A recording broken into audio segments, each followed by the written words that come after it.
नमस्कार मित्रों, आप सभी का स्वागत है आज के इस वीडियो में, जिसमें अपने रीट 2021 से संबंधित कुछ कमेंटों पर जो आपके सवाल हैं बार बार उन पे चर्चा करेंगे। 3 दिन आपको कोई वीडियो नहीं मिला क्योंकि दीपावली का त्यौहार था और सभी अपने अपने काम में बिजी थे और मैं भी अपनी फैमिली के साथ बिजी था। इस वजह से आपको वीडियो उपलब्ध नहीं करवा पाया। कोई ऐसी ज़्यादा इम्पोर्टेंट न्यूज़ नहीं थी और ना कुछ अपडेट था। आपके जो नॉर्मली कमेंट थे जिन पे वीडियो इतना ज़रूरी नहीं था, इसलिए 3 दिन आपको कोई वीडियो देखने को नहीं मिला। आज बात करेंगे 3 मेन मुद्दों पे। पहली बात, बीएड के वो अभ्यर्थी या जो बीएड एसटीसी दोनों हैं उनका रिजल्ट रुका हुआ है, कब तक आएगा, क्या आगे की प्रोसेस रहेगी। और जिनके पास बीएसटीसी की डिग्री भी है लेकिन बीएड के आधार पर उन्होंने फॉर्म अप्लाई किया है, तो उनका आगे क्या रहने वाला है। इसके अलावा कट ऑफ कैसे निकलेगी, सब्जेक्ट वाइज टीचर कैसे बनेंगे, उनके रूल क्या हैं। और तीसरी बात, बीकानेर निदेशालय विज्ञप्ति कब जारी करेगा।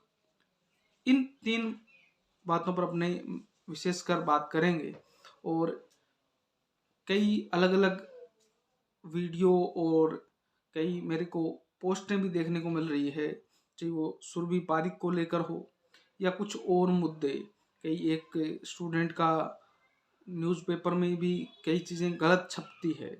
जैसे एक स्टूडेंट का इंटरव्यू था जो टॉपर है, 145 नंबर हैं, और उसने अखबार वाले ने लिख रखा है भी उसने करंट कहाँ से पढ़ा, जबकि रीट में करंट था ही नहीं। तो हो सकता है क्योंकि अखबार वाले लिखते वक्त भी गलती कर सकते हैं, ऐसा बहुत सी बार हुआ है। और टीचर सब्जेक्ट टीचर का कैसे निर्धारित होगा, वो भी नियमों में उन्होंने गलत लिखा हुआ है। बहुत सी चीज़ें हैं। तो जो भी अभ्यर्थी हैं वो इस प्रकार की आलोचना और सोशल मीडिया पे करते वक्त थोड़ा सा सतर्क रहें, क्योंकि आपको कहीं न कहीं नुकसान भी हो सकता है, मानहानि वगैरह केस हो सकते हैं, इसलिए इन चीज़ों से बचें, आपके लिए फ़ायदे की बात है। अब मैं बात करता हूँ कि आपका नोटिफिकेशन कब तक आएगा। कई वायरल ऐसा हो रहा है जब तक प्रमाण पत्र नहीं आ जाता तब तक, ऐसा कुछ नहीं है। पिछली बार रीट 2018 के अंदर रिजल्ट के 1 घंटे बाद नोटिफिकेशन जारी हो गया था। अब गवर्नमेंट कब निकालती है वो उस पर है, कभी भी आ सकता है। प्रमाण पत्र रीट का आए नहीं आए इससे उनको कोई मतलब नहीं है। हाँ, आपकी जो डिजिटल मार्कशीट है जिस पे प्रोविजनल सर्टिफिकेट, उसके आधार पर भी आप विज्ञप्ति के माध्यम से ग्रेड 3 भर्ती 2021 का फॉर्म भर सकते हो। पिछली बार ऐसे ही भरे गए थे।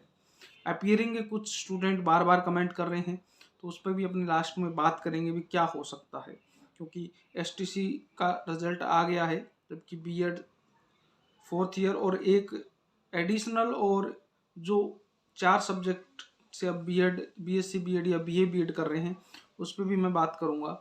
इसके अलावा दूसरा जो क्वेश्चन था भी, जो एडिशनल से किए हुए हैं उनके मार्क्स कैसे ऐड होंगे। तो जो उन्होंने पहले से 3 सब्जेक्ट में ग्रेजुएशन कर रखी है उसी के अंदर आपकी एडिशनल वाले मार्क्स भी जुड़ जाएंगे और उसके आधार पर उसके 10% निकाले जाएंगे।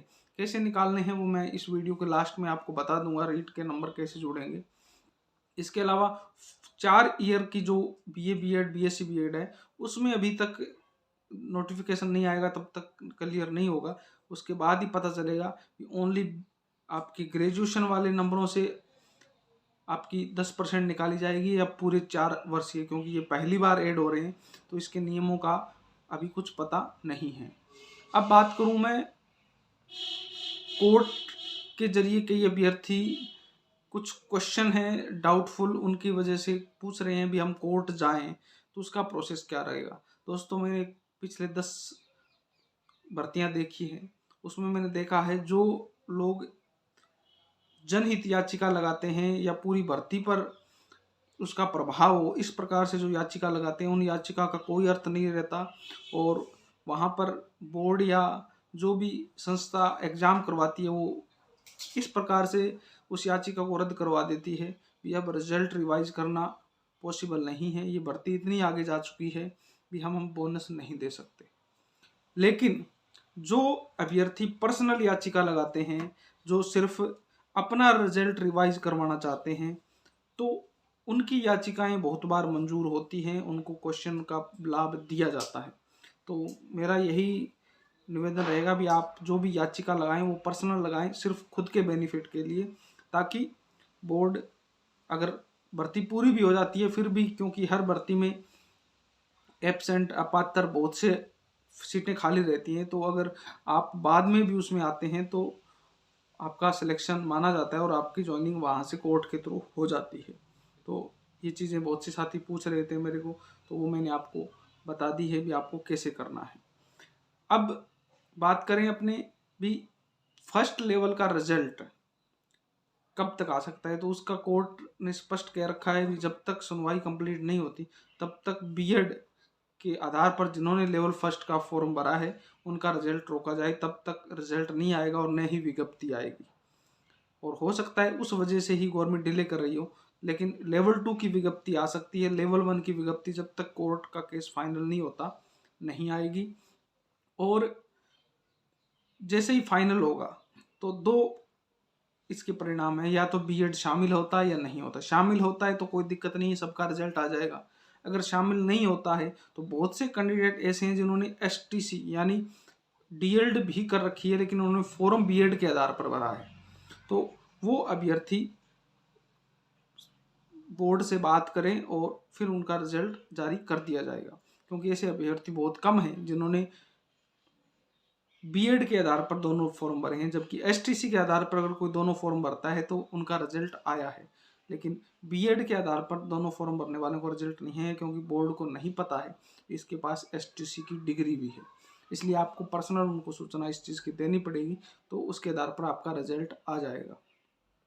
क्वेश्चनों पे बोनस की बात होगी, लेवल 1 का रिजल्ट। अब एक एडिशनल के कई साथी कह रहे हैं कि बहुत सी जगह से हो रहा है भी एडिशनल को बाहर, अखबार वाले भी, अखबार वाले कुछ भी लिख देते हैं, अखबार वालों का कोई आधार नहीं है। मैं नहीं कहता सब खबरें अखबारों की गलत होती है, लेकिन बहुत सी गलत होती हैं जिससे आप परेशान होते हो। क्योंकि अब सब्जेक्ट टीचर की बात करें तो सब्जेक्ट टीचर में हरियाणा और पंजाब की कंपलसरी हिंदी और इंग्लिश से भी आप हिंदी और इंग्लिश के टीचर बन सकते हैं। राजस्थान में आपके पास हिंदी लिटरेचर होना चाहिए तभी बन सकते हैं, हिंदी कंपलसरी से नहीं बन सकते। संस्कृत इंग्लिश चाहे आप एडिशनल है चाहे आप रेगुलर हैं, फिर भी दोनों तरीके से आप बन सकते हैं। कई साथी कह रहे हैं कि कई लोग ये कह रहे हैं भी सिर्फ उनको अलाउ किया, तो ऐसा कोई रूल नहीं होता भी आप दो कैंडिडेट के लिए अलग अलग रूल अप्लाई करो। एडिशनल शामिल सुप्रीम कोर्ट के ऑर्डर से है और रहेगा। अब जब विज्ञप्ति जारी होगी तब और क्लियर हो जाएगा। इसकी आगामी रणनीति के बारे में अपने नोटिफिकेशन आने के बाद बात करेंगे, लेकिन 101% एडिशनल शामिल है according to supreme court order. ये बात मैं नहीं कह रहा, सुप्रीम कोर्ट का वो ऑर्डर कह रहा है जिसने डीबी की याचिका पे डीबी के ऑर्डर पे स्टे दिया है। उसका मतलब यही है भी वो ऑर्डर अब मान्य नहीं है जो बाहर करने का था, तो वो मान्य नहीं है, तो अब मतलब इन हो गया। इस पर बहुत बार मैंने वीडियो बनाए, फिर भी कई अभ्यर्थी बार बार कमेंट करते रहते हैं, इसलिए मैंने इस बात को इस वीडियो में शामिल किया है। तो अब शुरू करते हैं। आपको नंबर, आपकी कट ऑफ कैसे निर्धारित होगी और आपका नंबर कैसे आप देख सकते हैं। एक बहुत से रीट के अभ्यर्थी कमेंट कर रहे हैं सब हम हमारा रिजल्ट कैसे चेक करें, रिजल्ट में हमारे नंबर कम हो गए, क्या कैसे विश्वास करें भी वही हमारे नंबर है। तो दोस्तों ये सिंपल सी चीज़ है, कॉमन सी बात है कि बोर्ड ने फाइनल आंसर की जारी की है। आप फाइनल आंसर की से अपने नंबर एड देखिए और आपको पता चल जाएगा कि आपके नंबर सही हैं या गलत, क्योंकि एक दो नंबर कम हो सकते हैं आपके, क्योंकि एक दो क्वेश्चनों के आंसर चेंज हुए हैं, तो आपको बोनस न मिला हो और वो क्वेश्चन चेंज हो गया तो उस वजह से आपका एक या दो नंबर कम हो सकते हैं, ज़्यादा कम नहीं हो सकते। कई अभ्यर्थी करते हैं मेरे 10 नंबर कम हो गए हैं, तो ऐसा इस आंसर की के आधार पर नहीं हो सकता आपका रिजल्ट गलत हुआ हो। तो आप फाइनल आंसर की से अपनी जो आपके पास कार्बन कॉपी है ओएमआर की उससे चेक कीजिए, फिर आपको पता चल जाएगा भी आपके वास्तविक रूप से नंबर कितने हैं। तो ये था आज का वीडियो। अब देखते हैं आपको कट ऑफ के लिए नंबर कैसे निकालने हैं।